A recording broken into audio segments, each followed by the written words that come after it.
Sur les 12 derniers mois, le coût de la dette a fortement augmenté, mais ça, c'est pour tout le monde, tous les investisseurs partout dans le monde. Nous, notre stratégie dans ce contexte, c'est vraiment de gérer la dette dans une manière proactive, de l'analyser régulièrement et de réfléchir au niveau du portefeuille. Je pense que les taux vont continuer à augmenter, au moins durant la première partie de cette année. Mais dans les 18 mois à venir ou 24 mois à venir, il y aura une stabilisation, je pense, et donc il y aura l'occasion d'encore optimiser la dette et peut-être regarder notre stratégie et notre position. Néanmoins, à long terme, même si nous avons la possibilité d'aller un peu plus haut au niveau de la dette, nous voulons garder une maîtrise de l'utilisation d'effets de levier et notre cible, c'est d'être aux alentours de 30% à long terme au niveau de la SCPI GMA Essentialis.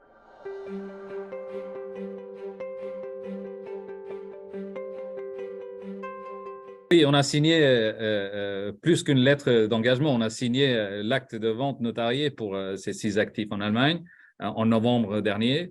Et donc, parmi ces 6 actifs, il y a 3 actifs qui sont loués à Edeka, qui est le premier distributeur alimentaire en Allemagne. C'est une coopérative qui est, on peut le comparer avec Leclerc, par exemple, la structure. Et ils ont presque 30% de part de marché. Et comme je disais tout à l'heure, environ 63 milliards d'euros de chiffre d'affaires en 2021.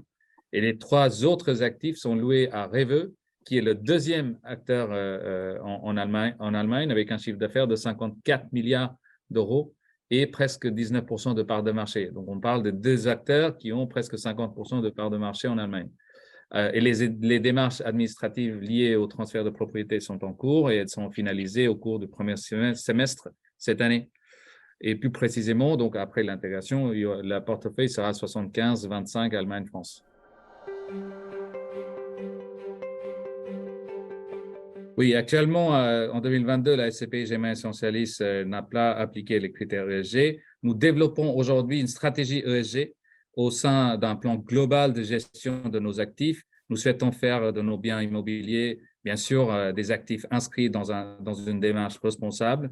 En effet, au sein du groupe Greenman, les ambitions dans ce domaine sont fortes et plusieurs filiales sont des entreprises intégrées dans le développement durable, par exemple Greenman Energy, qui propose l'installation de panneaux solaires et des hyperchargeurs électriques dans les parkings, ou Potager Farm, qui est le spécialiste de ferme verticale.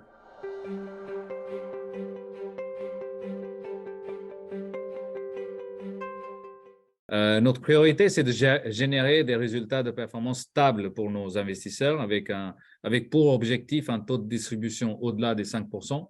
Nous travaillons donc à poursuivre notre stratégie d'investissement dans ce but.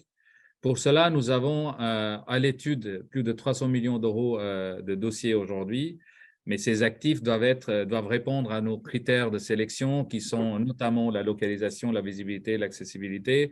Nous visons donc des actifs placés dans des zones de chalandise dynamiques qui disposent des emplacements privilégiés par rapport à leur environnement et qui génèrent des revenus locatifs intéressants.